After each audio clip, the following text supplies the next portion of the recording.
savvy enough to read the thing. What number is this? FF3. The one with Duke Dog in it. Yeah, the one Over with Duke here. Dog in it. Yeah, if they're coming for Duke Dog's class, tell them it's in here. Okay, someone else is recording it. I thought I was recording this. Oh, I'm sorry. Step in. No, you can record my list. I didn't know somebody was already going to have training and then recorded his other class. This is selling the Okay, you can go for somebody's schedule. talk about executing the feint. This is really about what makes the feint work, why it works, and how to develop it once you understand the principle. So, all right, I'm going. Oh, great. First of all, key selling feint is it has to be a genuinely recognizable threat. Okay, I mean that seems pretty simple, but you can't really execute a proper feint unless you know how to throw a proper blow. Because the feint has to look like a blow, or else it all seems pretty clear, but I'm surprised at how many people don't really understand it. So, if I'm going to fake a blow at somebody's head, it's got to look like I'm starting a shot. So how do I start a shot? Well, you don't start a shot by moving your hand. Like, fake it at your head now. Ready? Okay. No, you start with your hips. You start with your back foot. So the head fake looks like this. See, you can't hardly help it much. But notice that my hand never moves. It's all done with the body. Maybe a little bit of the shoulder, but I haven't committed. Now, another thing the principle, another thing that I teach, when your proper blow technique, when I push forward with that hip, right, my shoulders don't have to move. So I push forward with the hip, and what that does is coils the spring, right? Winds up the torsion of the spring you've got in your body. So you start with the hip and you follow with the shoulders. So you fake with the hip without committing the shoulder. Okay? Or you eventually, as you do it, you get better, just like in actual fighting. You start that shot and then delay the release of the tension. Okay? So you want to do that with your feints as well. The timing is important. You've got to wait. When you're faking, one of my ideas is to try to get him to move his shield down so I get him in the head, right? So I've got to kind of wait for the shield to move out of the way before I can do that, right? So what I want to do is get him lock low and go here. So my timing, if he's an experienced fighter, I got to do that. If he's an experienced fighter, I may only need to go there. Okay? So selling it is about making them believe that you're actually throwing a shot. Whatever shot that's going to be, whatever feint that's going to be, you've got to understand what the body mechanic is behind the shot you're faking. And then be able to anticipate the opening that's going to come immediately after. And having the attack still available to you. But you haven't, like if I'm going to fake to, say what I'm trying to do is hit him with a roll. So I'm thinking to myself, what I want to do is get him to rotate that side out and rotate his shield out. So I'm going to use a wrap as my fake. Well, if I've gone out like this, I'm no longer set up to throw that shot. So I've wasted that fake. But if I do that, take that step to the side, I have gotten to rotate, I haven't committed my body, now I can throw the shot. Okay? So you've got to be able to anticipate which opening you're going for when you throw the fake. So, right, so, the next most important thing is when you fake, it's not just, every blow doesn't look the same at the very beginning, right? And without moving my hands at all, you just react normally. Nope. See, I'm not doing anything with this button. Fake with your hip. You can aim your hip at the target you want him to go to. Right? So if I'm throwing at something taller than me, particularly, I'm going to raise up like this to throw a head shot. So I want that head fake to look like that. And pop the hand up a little bit. It doesn't commit it. Right? This angle here doesn't mean anything to me as far as throwing a shot. Right? So, leg blow, offside, right? It's little tiny movements, but they've got to look like I'm really throwing the shot. So, aiming that hip and learning, again, you've got to think back to, okay, if I was really throwing a leg blow, how do I do it? And then teach yourself how to start it without committing to it. Right? Try practicing it a couple times. It really does take some timing and some practice to learn how to start that shot without committing to it. So do you tend to reset your hips after, or is it more a... You don't need to. If I haven't continued. Yeah, talking to because the timing usually, I don't have time to reset. Yeah, that's what I find I do. So I do this, and by that time I reset. Yeah. And in fact, the better my opponent is, the more I don't really have time to wait for him to move. I've got to launch the headshot as the shield starts moving down. And in fact, there's a big benefit to that, is that if your shield, especially if it's a leg feint to the head, you start moving your shield down, even if it's just starting to move, suddenly you realize, nope, that's not the shot, but your shield is already moving down. You've got to defeat that inertia. Stop it, and haul it back up, right? What I talked about in the earlier class is the race. We talk about this all the time. You and I, we're fighting a group, each of us running a race, right? My race, the race I've got to run, if I'm attacking, just cover my sword, go back behind me over here. It's got to go from there all the way to there. Right. The race he's running with his shield is it's got to go here, right? The only advantage I have is that I get to say go. We're starting a race, ready, whatever, go. It's still a long way for me to go to get there. He has to recognize when the sword's moving. Okay? It's his only clue. He has to wait until I do something that I can react to. So that's the advantage of the attacker. Acting and react. So you got to reduce the tells on your attacks so that he has to take everything you do seriously. Right? If he has seen me, if I'm fighting out here, and he's seen me 4 times now do this to throw a leg shot, right? Well, that doesn't convince him anymore, right? But if I throw this straight in every single time, I can do that and now he'll buy it. Right? So it's really about what your attacks look like and convincing them what you want them to do. Okay? Now, when I talk about reducing tells and being as efficient as you can with your shots, that's just a general principle in my earlier class, the 5 ways of attacking. Your single direct attack is a straight shot, whether it's off hand, single hand. You are always trying to reduce wasted movement.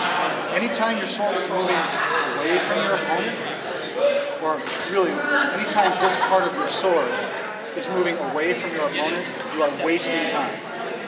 You are giving them more time to beat you in the race. Right? So, 9 out of 10 guys who fight in this forward 8 style have to do this to start their shot. Right? Moving away from the opponent is giving him time to react.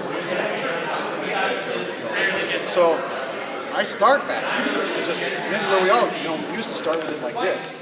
Old guys. There are some mechanical aspects of that people have lost sight of. You can do very quick rotation with the back here, but your arm is hanging out here for a little while before you actually start the shot. And it's a long process, okay? So I tend to start, instead of being here, sort of in front of me, the sword's next to me. So I'm giving up sort of this quadrant, but it's really just a little movement to block. And it's a trade-off. Everything's a trade-off. Everything's a trade-off. Offense or defense, speed versus power, precision versus timing. We're always making decisions and making trades when we're fighting. I've decided to trade a little bit of defense. This is very defensive. I can just pretty much stand here and let a guy throw a shot. I've got no openings until he trades me. So I'm giving up a certain amount of defense for my offense to be more efficient and quicker. Because my philosophy is I can defend myself all day. But if I can't kill the guy, I'm eventually going to die.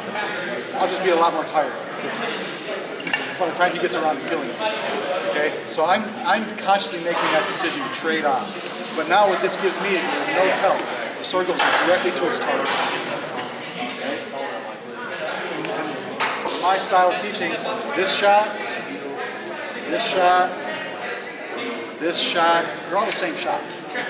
Well, the body mechanic is always the same. The only difference is which way I turn my hand. And that's the thing you can practice on a pelt. Once you learn this body mechanic is getting your hand to guide the sword to the right spot, you gain precision, right? Because your body's generating the force correctly. You don't have to force that last bit with your hand. You can just float the sword at your opponent and guide it with these fingers. I can change this shot into this shot at the last second. Okay? So, fakes are all based on it. The shot, notice that my shoulder comes forward, but I haven't committed. There's a timing thing. I'm storing up the momentum of the body in the sword. And I'm holding it back until it goes out. So it's kind of esoteric, but and you probably don't need to do it. So you two pair off, and you two pair off. So I want you to practice. One of you throws the fake. And I want honest feedback whether or not you felt that shot coming. Okay? So you want to use your hip, right? You want to aim at the legs, aim at the head, try and go outside. Think about what your blow would look like, how you would start it. And use that movement. You make it hard and quick, like you were actually throwing a blow at your opponent. Give them honest feedback. Tell them where did you think he was going to hit, and see if that matches up to what your intent was. Okay?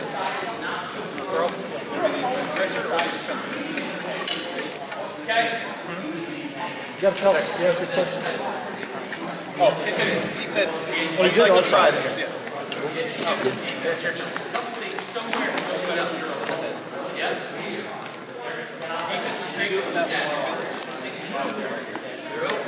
A little big shoulder. A little big, and you don't move your hand full. Oh, in fact, you don't want to move your hand. You want to keep your hands. You can do this with your hands like this. Do this exercise. Right? Now just use your hip to fake because aim at a target. Okay. Well, you know what? That's weird. That is actually shoulder to throw. You drive it up with it. Is today comes first. Okay. So just personally, I wouldn't react to it until it was here, and you decided which direction. Right, and this was one of the things that we learned. I don't know who taught you to fight. Right. Okay. We all learned from That one was coming all. See, now there it is, right? And you realize even as you did it, I don't feel a shot. oh my God. Take your sword, you get to here. At which point you decide if you're going to here. So I would ask him, but I would guess then that your fake doesn't start here. Because if this is all the same movement, I'm not giving you the information about your here. Right. I would bet he would say that your fake starts here. You know, it doesn't have to be perfect with the shoulder, but the object is to learn to use that, use the body to do the fake, so that your hand is free to react. Because that's shoulder. I've always, whenever I try to throw it, That'll bring us. You half wasted the shot. Yeah. Now you don't have any power left even to do things. So, What trophy? Well, heck, the only feint I ever really did, stand like this, and then just shake my hand like that. And I don't think I would even respond to that. Like, I think it might be just adjusting your grip. Until your body starts coming. I move my hand. That's another thing. Yeah. We are out here. You know I can't reach it, but if I do, you can feel that coming. I felt that one. I was like, ow. Right? So that's another thing. Range, it's all part of it. It's starting the blow, starting whatever blow, however you need to start it to get the shot that you want them to believe. If it's out of range, you need to take that step into range to make it convincing. I have a question for him. Because what I tend to do is, And there's, Other fakes, if we're in here, well, you might not even be able to see my hand. So we're both up here, fighting up here. You know, you got your. Sorry, I got my shield up in here. You're sort of down here. Right. So I want to get his defense down so that I can hit him. And then the shoulder comes out. How should I go about it? The only Now, difference if I do this, if I bring my shoulder to here, what's he gonna it do? is much more difficult for me. Is he going to buy it, or is he just going to kind of? Actually, yeah, he's just gonna put it into the hand. Yeah, he's going to keep on my arm here. Now, if I do this, Fakes at that point.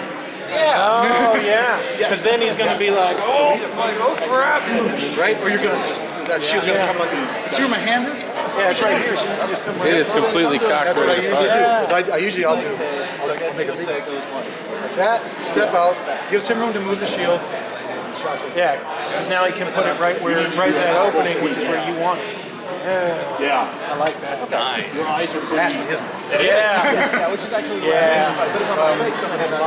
Same here too. Now, when I'm teaching basic fighting, starting from nothing, There you go. some guys teach you in the eye because then you can tell what they're doing. Ever Guys look lie. at someone's legs.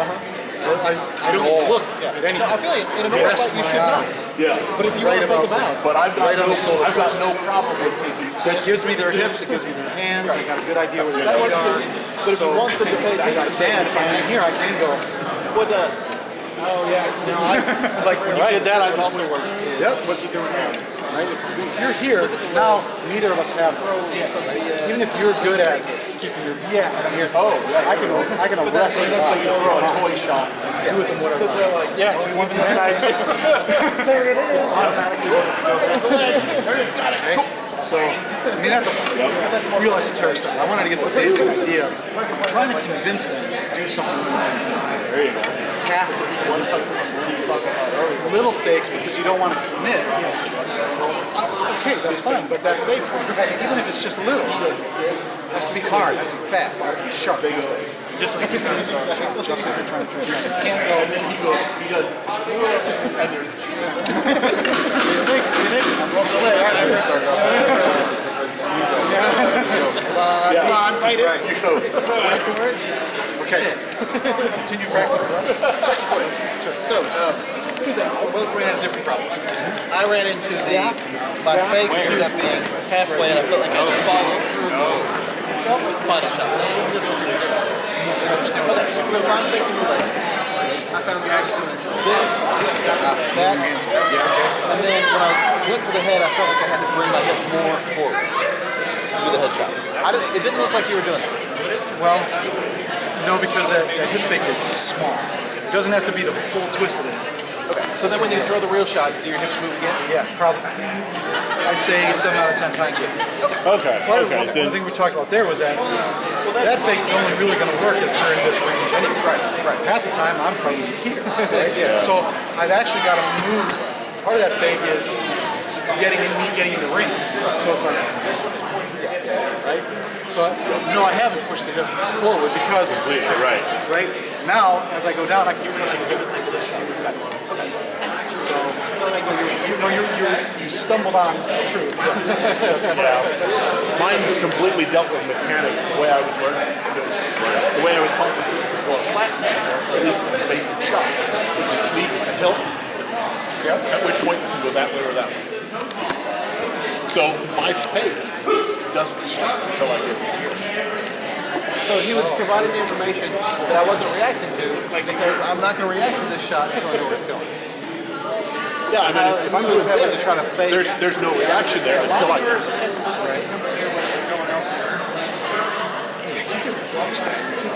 I do. Well, and I don't think that you probably were taught that this is part of the shot. Omar A-frame, man.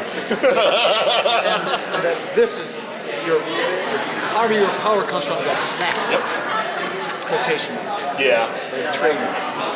But I don't teach that Right. because that is using this. That is doing this motion over and over again, and that's how you get off. Right. I tend to teach power generation as a means of regaining precision. Right? So what I'm trying to do is throw the shot as much as I can with my body so that I don't have to crank. Yeah. One of the things I demonstrate is I'll take my sword by its balance. How to feel with a guy in a helmet. I'll do this. Bang, I'll just throw it and it'll hit him. Bang! I said, "Aren't you taking that shot?" Oh yeah. See, my hand, I'm not touching the sword at all. I don't have to do that to get the kill. I can throw the weapon, literally throw the weapon at him. Yeah. Now all I'm doing with my hand, right, is arresting it, aiming, but I'm also stopping it because when I do that, I speed this up. Okay, yeah. So there's a snap, yes, but I'm not doing it with my hand. I'm throwing the entire mass of the sword forward and changing its point of rotation. Okay.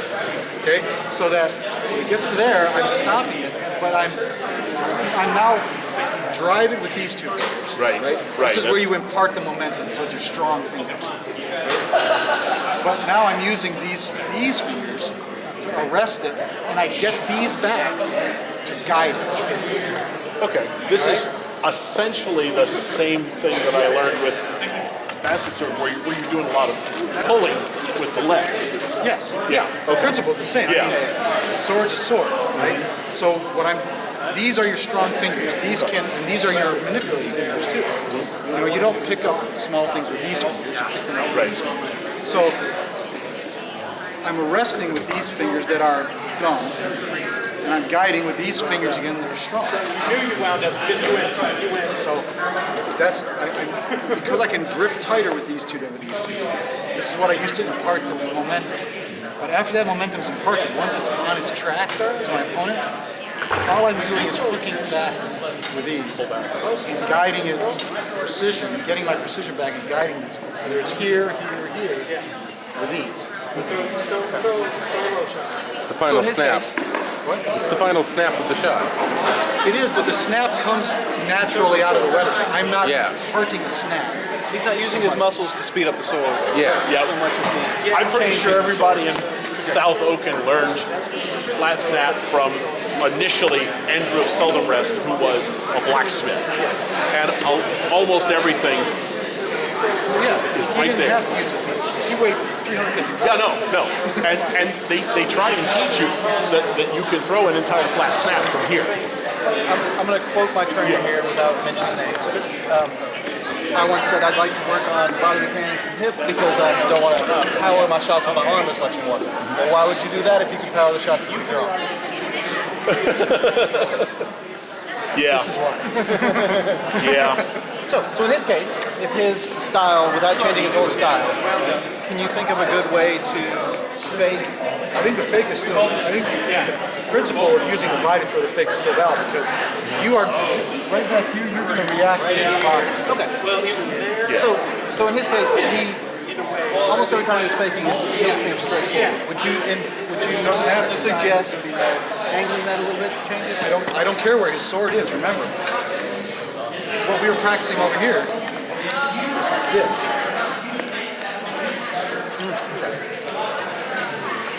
You know, my sword has nothing to do with the fake. I can put that pressure on your leg without a sword at all. Okay, so I don't care where his sword is or how he holds it or where he turns it over. The fake has to start before that. So I can. yep. Now that's kind of generic. Yeah. If you're trying to take my leg, where are you going to go? Yeah, there. See, that brings that guard. Right? So what you did for the leg shot that you didn't do for me was you dropped your body weight. Yep. Yeah. Which is a little bit. You know what? I know to do that, but it's hard to do with nothing in your holster. At least with the wooden sword, at least there's something there. Suddenly the memory comes back. Yeah. Well, that's why I bring it, because people can see it easier. Yeah. But I've got them to practice, because they kept doing this. So, no, put your hands here, hold them here, use your body, do that. You know, you can feel that offside, you feel it.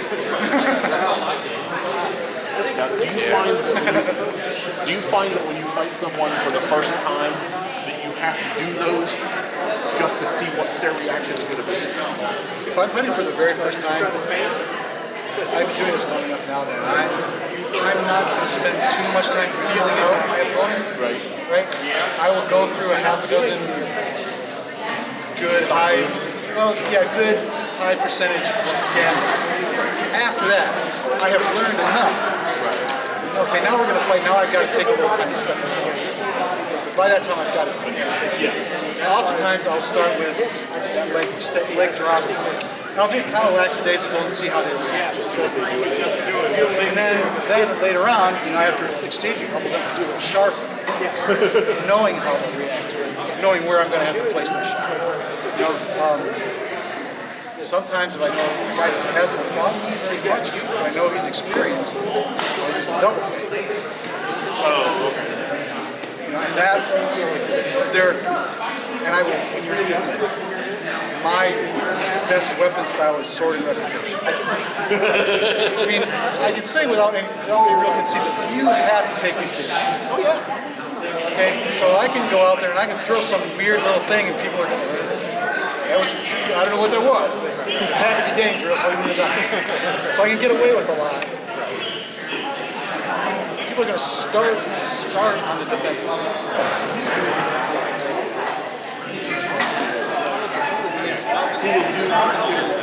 In order to just get you off your feet. Yeah, when I throw a shot, Do that. Like just like, what are you doing? Somebody, I can't remember who it was, somebody and did that with basically on reputation. Would just go and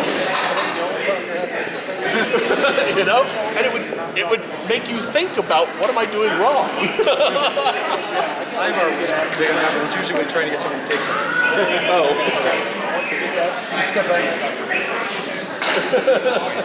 Like he's trying to figure you out. I'm not going to figure out. I'm going to give you a moment to think about that. Ron Balder, when you're fighting Ron Balder will spend a lot of time out of range. He does that. He's constantly changing his position and throw little shoulder fakes or little hand twitches just to watch how you generally react. Pushing a whole bunch of buttons just to see what happens with this. And then he'll start. So I don't usually, he knows me when he doesn't have to. Right. He does it by habit. I kind of joke with him. It's like, yeah, I'm not buying this shit. So mostly I'll just keep trying to press him, get him to just start his offense just so that I can fight.